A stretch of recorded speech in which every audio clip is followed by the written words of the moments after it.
Hi, good morning, and welcome to the 10th edition of our question hour. This is the April edition, the first for the financial new year. And I may also mention that this is a very momentous year for us because this is our silver jubilee year, complete 25 years in the business. And also, this is the year in which we hope to successfully complete the acquisition of Principal Mutual Fund. Right?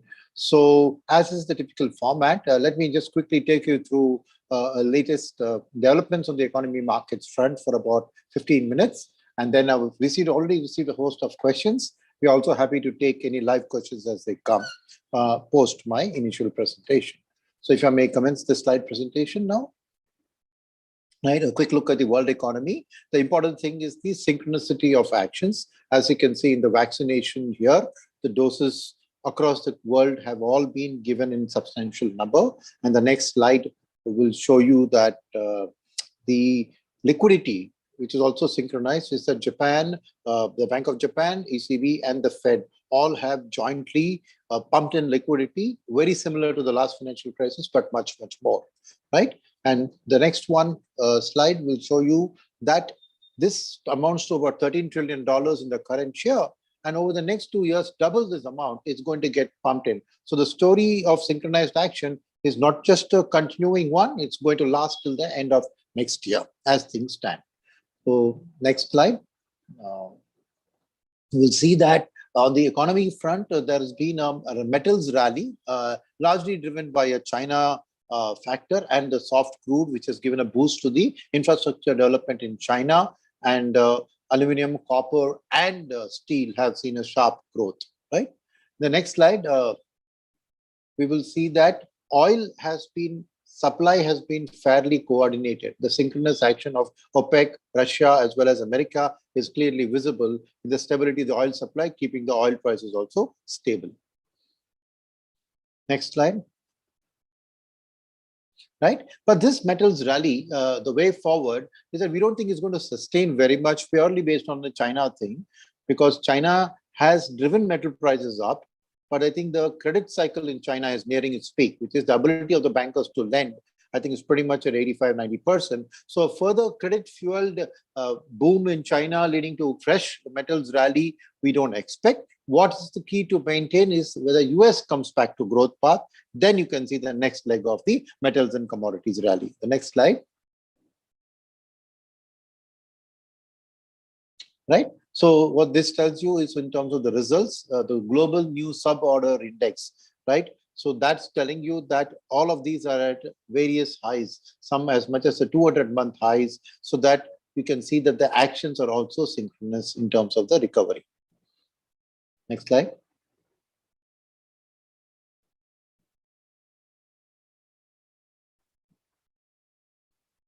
Right. So overall growth forecast, if you see, 2020, the completed year has obviously seen a negative across the world, India being among the most negative because of our severe lockdown.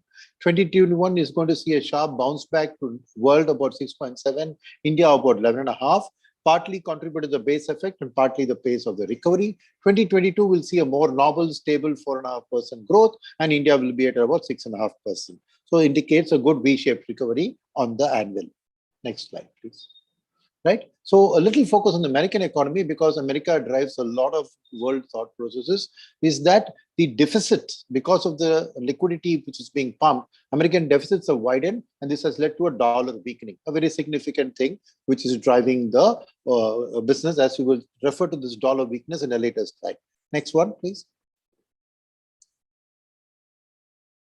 Right. So we already spoke about this liquidity overall, and the US is going to be the leader, because of that 29 trillion, 9 trillion is going to come from the US. Next slide, please.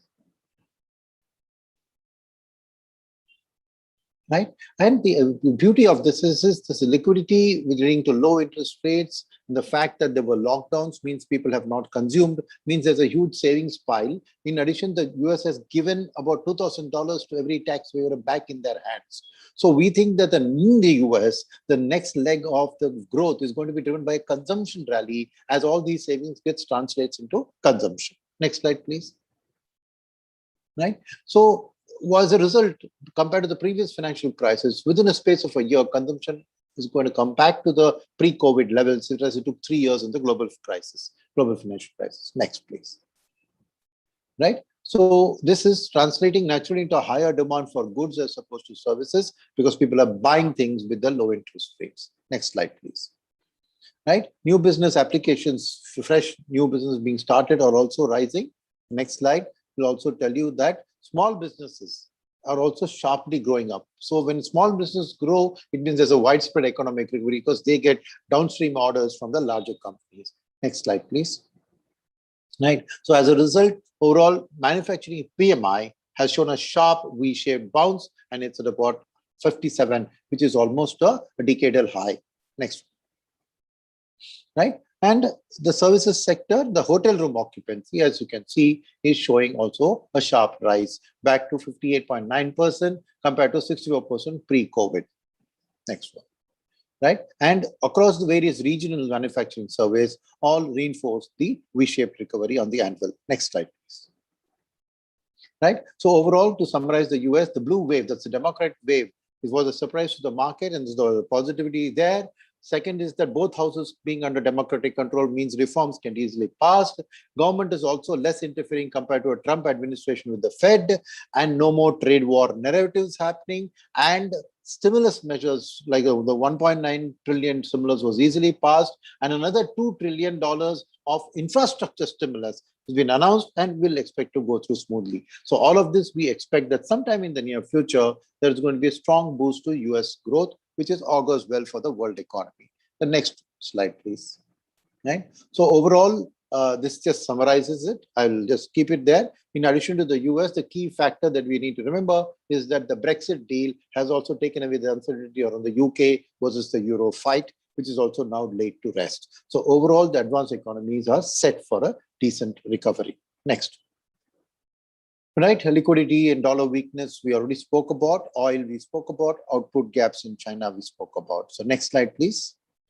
Right, shifting focus to India, we are riding the recovery, and which is clearly indicated by the sharp recovery, the GST collections of the center plus states, which means economic activity is fairly well rebounding. Next. Right, the truck freight rates give you an indication. The key trunk routes from Delhi to all of the key major cities are all showing a sharp uptick. More freight rates means more demand for freight. So clearly an indicator of economic activity. Next slide, please. Right. So PMI has also shown a V shape. There is some moderation because of the second wave that's happening. It's come to slow down, but it's still holding up above 50.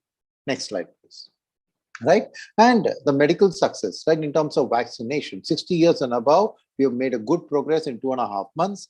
Then that was lowered to 45 and above, and by now, most of those also are covered. And starting 1st May, we are going for 18 and above. So I think the vaccination progress is a good one. In fact, we get more as we stop exports of the vaccine and we get support from the US and other countries on other aspects. We think that the vaccination story in about 3 to 6 months' time, a significant proportion of India's population should get covered, which augurs well for a good recovery and a moderation of the impact of the second COVID wave. Next slide, please. Right. So this is again the same thing, reiterated in terms of number of people vaccinated. Next slide, please. Right. And the second wave, that's the risk factor to address. The reason the second wave is a risk, because if you look at the top 10 states, right, they account for half of our nominal GDP.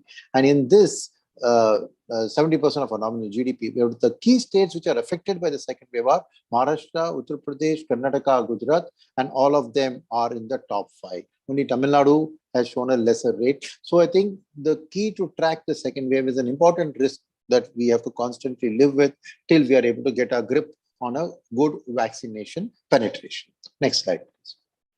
Right. And so overall, however, from an economy perspective, while the medical news, the number of people dying, the number of hospital infrastructure, all of this is catching the headlines, we got to bear in mind, we don't expect the economic impact to be as severe as the first tranche of COVID. Why? Because states will be more reluctant to impose lockdown, having learned from the effect of a lockdown on the economy. Second, we believe that the pent-up demand would help offset economic weakness, right?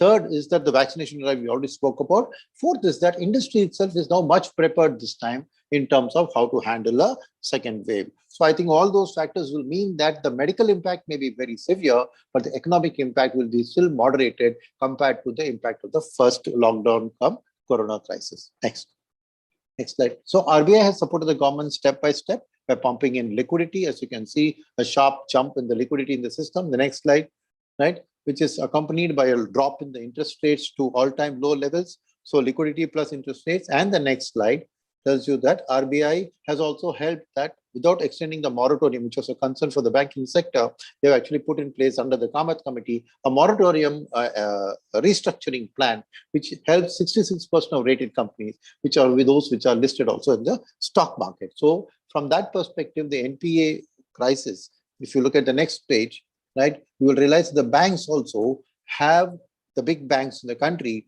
have increased their provisions because of the stress. So what you do in a provision in a good time, when you have good profits, you're setting aside the profit to take care of the bad times when they come. So provision helps to flatten out the EPS of the company. So bad news has already been absorbed early by the banks. Next slide reinforces this, that specifically for COVID, they have taken anywhere between 1.5% to 2% as a COVID provision, and only Bandhan, of course, took a larger one because they are in the microfinance business. So again, prudent actions by the bank. And the next one is that overall the crisis, the next slide, the crisis, right, hasn't affected the collection efficiency so much. Leading banks are all still in the mid-90s in terms of collecting what the installments due. So overall health of the banking system did not get as badly affected as was initially assumed. Next slide, please. Right, the budget, we have covered it in detail. Just to point out, if I can go to the next slide, these are the numbers. That the capex was the key focus of the budget, 25% YOY increase. Next slide, please. Right, so the budget, essentially just the headline is important, the right narratives with fiscal math for support. And the next slide will summarize what the budget was. It is a very pro-growth budget with very little to dislike. I think that's the takeaway from the budget, pro-capex and not much to dislike. So the markets welcomed it, and that's good news for us. Next slide, please. Right, so as a result is we expect a V-shaped recovery. You take quarter on quarter, this April, May, June quarter should show a very high growth despite the second wave, because the previous year, April, May, June was a very bad quarter. Next quarter, it should moderate to 14. Overall, we think that initial estimates of about 12% GDP growth, we are moderating that to about just about double-digit growth for the current year because of the second wave impact. Next slide, please. Right, now, apart from the current short-term outlooks here, there is also medium-term structural positives for India, which are a magnet for FII flows, FDI flows, and act as a trigger for a GDP growth of a longer-term bounce back. The three key sectors involved are housing, the PLI, which is the Production Linked Incentive Scheme, and the NIP, which is a National Infrastructure Pipeline. I'll cover each one of these in 30 seconds each. Next slide, please. Housing, because of the drop in interest rates, which you saw, housing loans are at less than 7% today, because of the softening of property prices, and because incomes have remained stable, you are seeing that the affordability of a house is at a lifetime low. Previously, in 2003-4 only, we saw the level that only need only 27% of your monthly income to buy an affordable house. Right? The next slide reiterates the same factor, and the next slide after that tells you that even if you are buying a house to investment and rent out, today only with 3% of additional money from your side month on month, you can afford to buy such a house, whereas this was more than double at 7% a few years ago. So it's never been cheaper to buy a house. And the key factor about housing is that it has a mega multiplier effect, because cement, steel, copper, aluminium, sanitary ware, paints, building materials, bricks, sand, all of these industries plus housing finance companies and the real estate sector get a boost if there's a housing boom. So I think this augurs well for our country's bounce back to be a broad-based one. The next slide takes you to the other scheme which I spoke about, is this a production linked incentive scheme. Without the problems which China are facing, which will come in a couple of slides, the problems that China is facing means that there's an opportunity for India because of our labor supply and our low cost of wages to grab some of that business. So make foreigner manufacturing easy and competitive in India. Government has taken a number of steps. The PLI is the latest of the ones. The other ones I'll just cover. But in this scheme, what we are saying is government is saying we'll give you 5 to 6% of the value addition you bring from raw materials in the country, right? We will give you for 5 years 5 to 6%, so that the first few years of the difficult period of setting up a business are completely taken care of, and as a long term you can look at the India as an attractive business. So next slide tells you which are the sectors are involved, and the estimate is that about $150 billion of new sales and $70 billion in value addition would accrue to the country, which translates to about 1.6% of the GDP growth coming from the PLI scheme.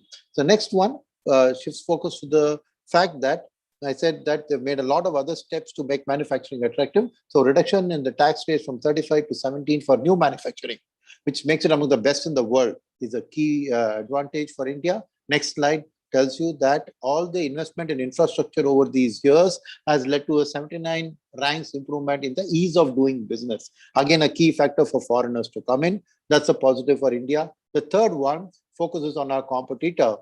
The next slide, on where China is experiencing a decline in their labor population. As seen from the red line, India is still in the rising labor population for the next 30 years. So plentiful supply of labor, backed by the fact that per capita incomes are 1/5 thought of in China, which means China is at $10,000, we are at $2,000. So our wages are naturally also 1/5 of the Chinese wages. So cheap labor, plentiful labor is a positive for India structurally. The next slide tells you that apart from this structural difference for China, COVID has made foreign manufacturers realize that they need to have one leg outside China also. It's called a China plus one strategy, and 44% of the people are saying they intend to relocate at least a part of their production outside of China. Next slide again reiterates the same story, right? So with that in mind, we'll move on to the third and the last piece of our structural advantage, which is the national infrastructure pipeline.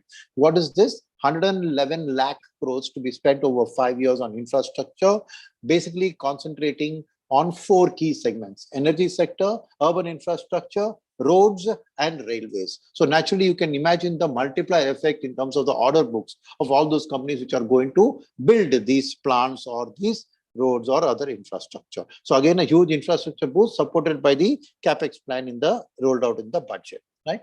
So with that, we'll now move to the fact that to support this, the order backlog in the industry on the engineering and construction space is bottoming out. Next slide, please. So moving to the macro, if you recollect very early in the presentation, I had spoken about the liquidity fueling a dollar weakness, right? So I just wanted to say that the dollar weakness is something that has been driving emerging market performance. So that's a key indicator to track. And if you want to look at it, a weak dollar has always been seen with emerging market outperformance. So we have tracked here the S&P 500, the MSCI emerging market index, and the dollar versus the other currencies. It's called DXY, D versus X and Y, right? You can see the close correlation. As the dollar weakens, emerging market performance improves, right? So dollar weakness is a good sign for emerging countries like India from the stock market perspective. Why is this? Is because if you look at it, when the dollar weakening because of liquidity, that liquidity leaks out into emerging market. So we are comparing here dollar weakness with emerging market capital flows, a strong correlation. So first reason that emerging markets do well is they get a bunch of liquidity from the advanced countries. Next slide tells you that when this liquidity comes in and the stock market goes up, right, what happens is that the companies able to take the advantage of lower interest costs. So the earnings tends to go up. So here you're seeing the liquidity with the earnings growth, actual earning growth actually shows a strong correlation. So the second thing is this liquidity, dollar weakness leading to liquidity leads to a rise in emerging market earnings, which justifies the rise in prices and the valuations. The third one, the reason for this is that corporate balance sheets, when there's a buoyant, next slide, please. When there is a buoyancy in the capital markets, more companies tend to tap the capital markets, raise capital, and pay down their debt. So this also brings down the absolute interest cost in rupees and also makes those companies much healthier. And so the risk element in the equity risk premium also comes down. So you get a better bang for your buck in terms of your investment. So that's what is clearly shown, the difference between the NSE 500 companies' net worth, what is the reduction in debt, and what is the improvement in the debt equity ratio. You can see that debt equity ratio has improved from 0.78 to 0.72 for the market as a whole. So overall, the dollar weakening story supports the emerging market story in a big, big way. Next slide, please. Right? So this earnings improvement leads to further stock market rally. Why? Because analysts predict a certain earnings. It's called the consensus estimate. When the actual earnings of companies comes better than consensus, ordinarily the price goes up to justify, because the next quarter the consensus is expected to be higher. So this story of the markets constantly beating the estimates drives the stock markets higher and higher. So that's the sum of the whole dollar weakness story. Next slide, please. Now we move to the actual markets in India and what's been happening. So as you can see here, the Nifty earnings growth is expected to show a 22% earnings growth over the next 3 years, from 536 in the previous year to 713 this year. Some marginal correction of the 713 is expected because of the second wave, to 850 in the next year. So this forward PE outlook, which you can see in the next slide, right, is reflected in terms of the valuation. So can you see that the valuations had peaked in December 17 and fell sharply in the COVID crisis, started rising, but they are not yet reached the previous peak in some of the indices. So the next slide will give you the same data in numbers to you. So December 17, what was the forward P ratio? What is the current? You can see that the large caps are about 2.5, slightly more than the previous peak. So the mid caps, the small cap, are still at a discount to the previous peak. So much today. Today, the mid cap index is a 31% discount to the Nifty, and the small cap index is an 8% discount to the Nifty. So clearly, there is space in the broader market for an improvement in valuations. Next slide tells you that when you look at it in the economic activities, right, when the economic activity is very good, which is the first part, the phase one as we call it, when 2003 to 8 India was in a boom, right, you saw that the small caps outperformed the mid caps outperformed the large caps. Now in a downturn, the reverse is true. The latest upturn, you can see that all the three indices have participated more or less equally, which means that as this economic rally sustains, right, you will see that the small and mid caps will start outperforming the large caps, both in terms of earnings growth expectations, valuations, and hence stock market returns, right? So next slide.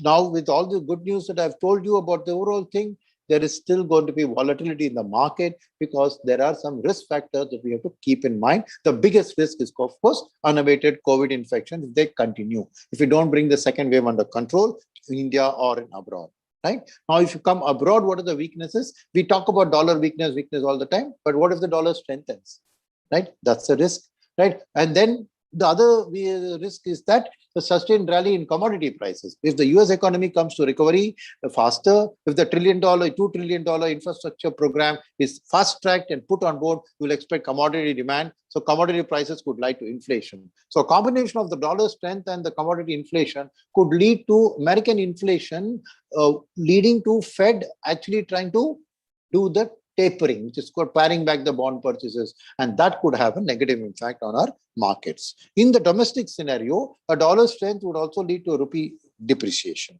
So the rupee weakness, plus we remember we have a monsoon every year to predict. So this year's prediction will be out shortly. If that turns out not so good, you can expect commodity and food inflation, imported commodity inflation. If the what's written above happens, domestically also food prices would go up. If there is shortage of crop due to poor monsoon, then the inflation could make RBI to shift its accommodative stance and also pare back the liquidity, which will not be welcomed by the markets. So these risk factors have to be constantly tracked when we look at an outlook. So while there's a positive undertone to the economic outlook, you remember that the markets are always a function of the news flows around these kind of events that I have pointed out on this page. Never forget that.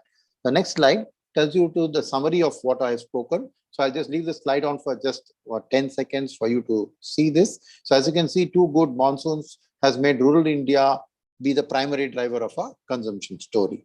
The next slide talks about the capex side of the story, housing, PLI, what all we discussed just now. Leave it on for 10 seconds for you to just have a look. The next slide, please.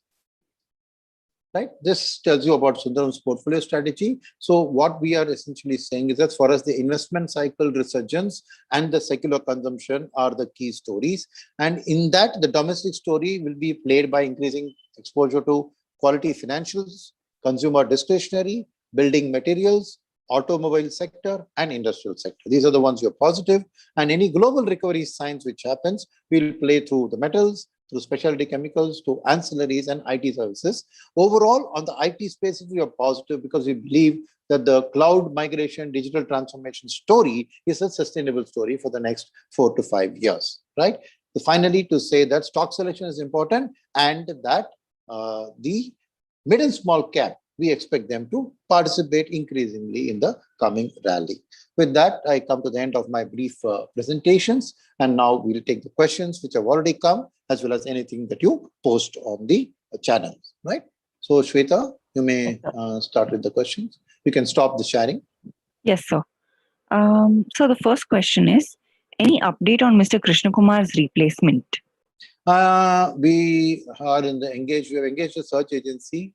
We are in the process of identifying and interviewing. So we expect to, conclude the process very shortly. We are very heartened by the people who have actually applied for the role. Quite heartening to see a good broad-based interest, and we hope to have a result shortly. But the interviews have not yet started. They will be starting. Sorry. The next question, sir. Tax saver fund is very bad. When will it improve? I think the tax saver fund is essentially a multi-cap fund. Earlier, it suffered because it was a heavily small and mid-cap oriented multi-cap fund. When the mid and small caps were falling, it got hurt very badly, deeply. And some of those mid-cap stocks, when we sell it, we are permanently recognizing the loss. The shift down to large cap is now a large cap oriented multi-cap portfolio. And I think the performance has started improving. We have started the dividend cycle back again. But I think if you give it another 6 to 9 months for the story to play out, the new positioning of the portfolio will definitely come and help it. So just the 6 to 9 months more is what we expect to get the fund back on track. The next question, sir. Why doesn't Sundaram launch ETFs? There is a good demand now. Yes, there is a good demand for ETFs, but we have just had a CIO leaving, and we are in the process of hiring a new CIO. So we will relook at the whole concept of passives and index funds. Let the new CIO come in and take charge of the situation, and he will naturally lay out the investment and product strategy for the company for the years to come. So I think kindly request your patience in terms of framing this plan with the new CIO in town. It's only fair that when he takes over, he has the right to make those decisions and take the company forward. The next question, sir. I have been watching all your shows, sir. Very informative. Will 2021 be like 2020 for the market? Highly unlikely, because 2020 saw a very sharp correction in March and a very sharp bounce back post that. I think that the 2021 story will be a story of continuous volatility in the markets. And I think probably a high single-digit, low double-digit kind of a return is what the year will turn it out, unlike a very roller coaster ride, which you saw in 2020 calendar year. So I think 2021 will be very different from 2020. The next question, sir. Why are you so bullish on infrastructure still? So I think that in the presentation you referred, I saw you referred to the housing, the PLI and the NIP pipeline stories, plus the China plus one strategy for India, plus the fact that the budget was very pro-capex. So I think there are enough, the only way to trigger the economic growth, if you look at the China story, how China triggered it, the only way to trigger it is infrastructure, because there is something called Keynesian economics. John Maynard Keynes, who is the father of economics, right, had said that when in crisis, in trouble, you have to spend your way out of trouble, not print your way out of it. When you're printing your way, you're doing liquidity, you're doing interest rates, you're trying to boost the demand side of the story. But that, when you remove the stimulus, the demand falls away. But according to Keynes, when you do the spending side of the story, that is the supply side of the story, you create infrastructure, you create jobs, those people get salaries, then they go and buy things, and then it creates demand for a whole host of sub-industries, much more longer lasting. So I think that the government has chosen that model now and not gone too much down the liquidity ways, with the American and the European economies are doing the liquidity basis. But now Mr. Biden is changing the story to an infrastructure stimulus even in America. So they're also now adopting the Keynesian model. India is clearly going to adopt that because we have surplus labor. So I think there is no choice. Why am I so bullish on infrastructure? Because there is no choice to create the amount of jobs needed because of the youth of our country. A government doesn't have a choice but to use infrastructure to generate those jobs. So it's not as if the government is pro-infrastructure, the previous government was anti-infrastructure. Today, there is no choice that we have to get our country's act in order, failing which, with those hundreds of thousands of jobless roaming the streets, we'll have a civil war situation. So if the government doesn't succeed in the infrastructure program, India is going to be an unlivable country with the kind of strife we will face. So you're in a Hobson's choice, as they call it. There's no choice but to go down the infrastructure route. Yes, it will have its bumps. It will have its stop and start. It will have the second wave coming and affecting. So you've got to be patient over the short term for the government to get. But one thing you cannot doubt is this government is very clear on the path of reform and the path of economic growth. So I think that route is only through infrastructure. Infrastructure is the road to the Indian economy's dream of having sustainable double-digit growth. There's no other choice in the matter. So I would say, to me, safely putting my bets on infrastructure with a 5-year perspective is a no-brainer. I hope I've explained my thought process to you. The next question, sir. This is from Usha Badri. Monsoon is already predicted to be normal. Any comments? I think this is a very early stage. The monsoon predictions in India constantly keep varying as the data comes in. It's good news. The markets will welcome an initial forecast of good monsoon, but I would suggest we just wait and watch. Both SkyMet and IndiaMet forecast will come in. I think just be a little bit patient.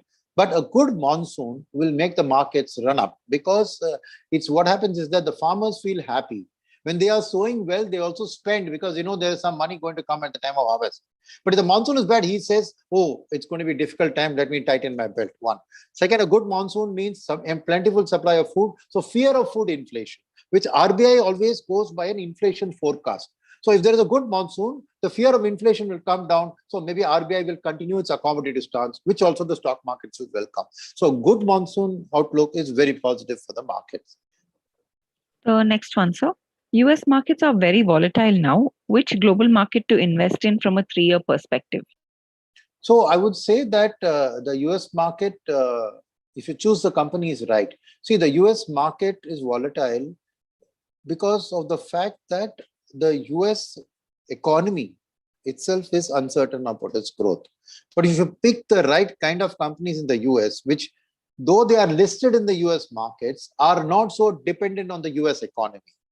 So you pick, say, big branded companies, right? Apple, McDonald's, right? Pepsi, Coca-Cola, IBM, Microsoft, right? If you pick big companies like this, these get less than a third of their income from the US home country. Balance 65 to 70% comes from all the economies of the world. So their EPS growth is not a function of US economic growth.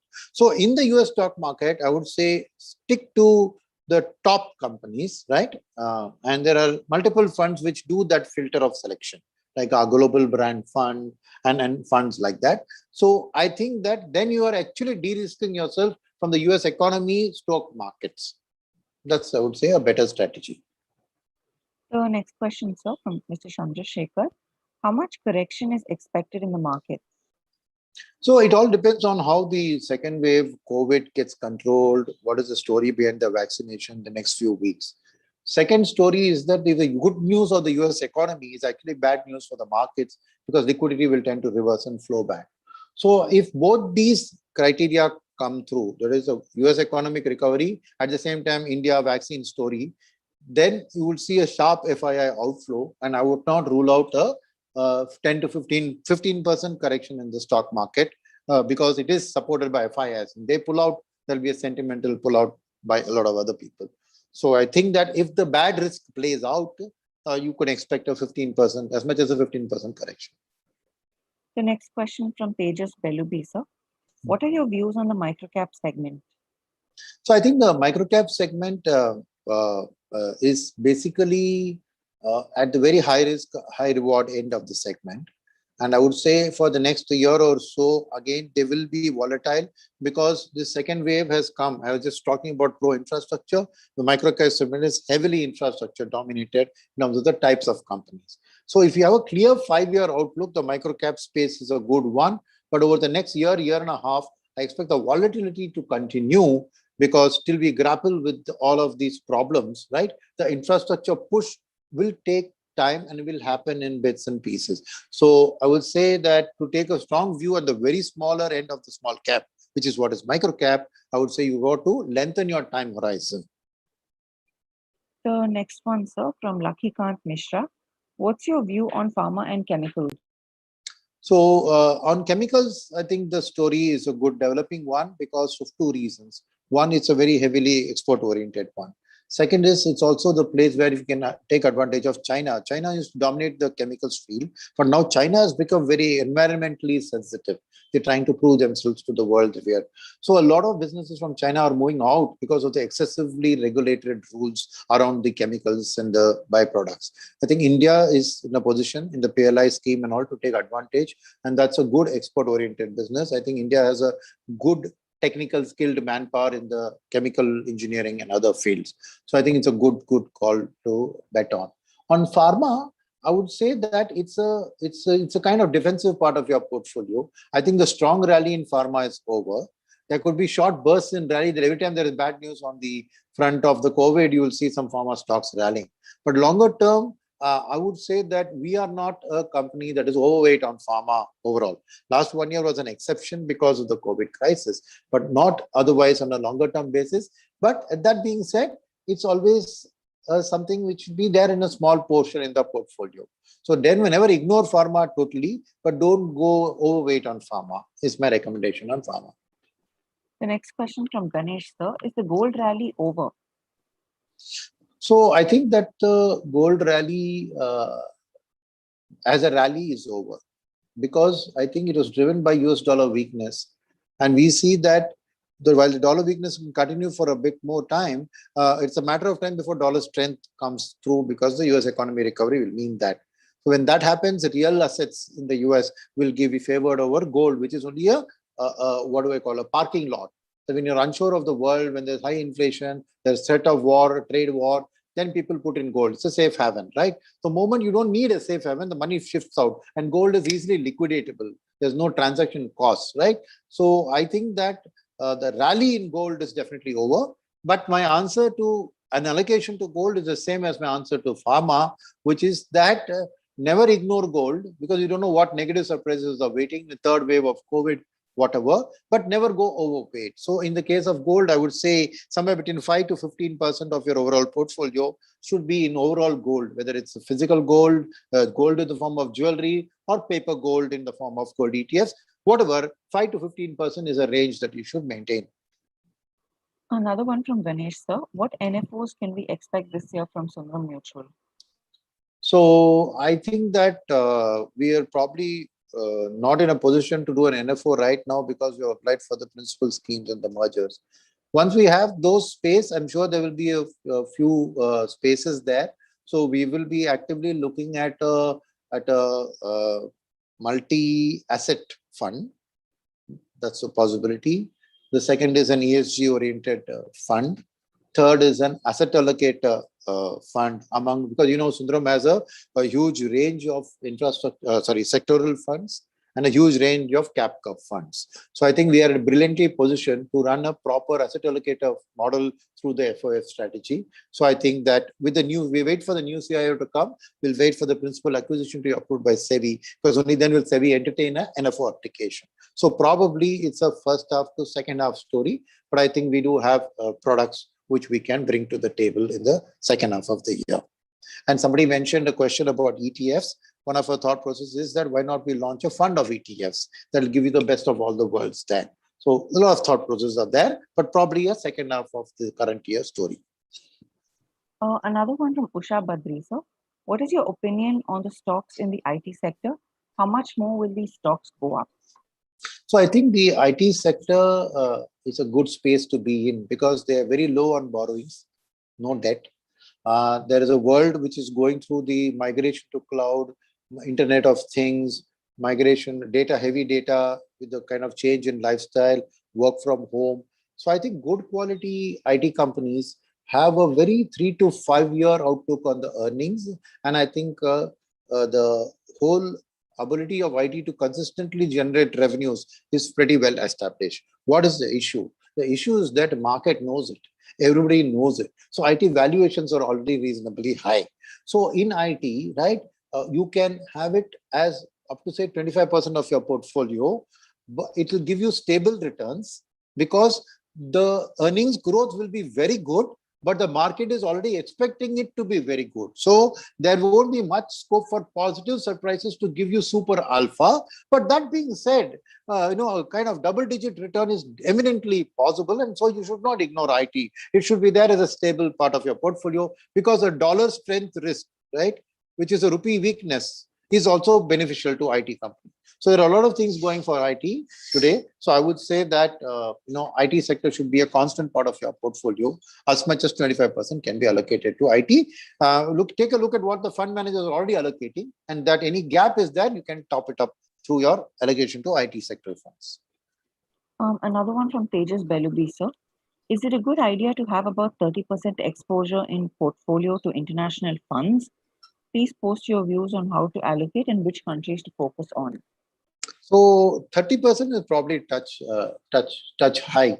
I think the past returns of international markets, especially the US, is what is driving this kind of an optimism. I would park it down to 15% as an ideal allocation.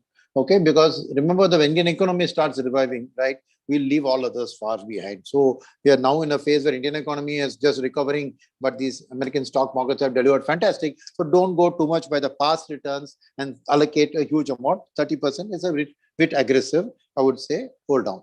Second aspect is the international allocation, right? Choose a fund which has a diversification across stock markets, and the underlying companies have diversification across economies, right? So I would point out our global brand fund here again, because you asked the question, is that what is the key of these global brands?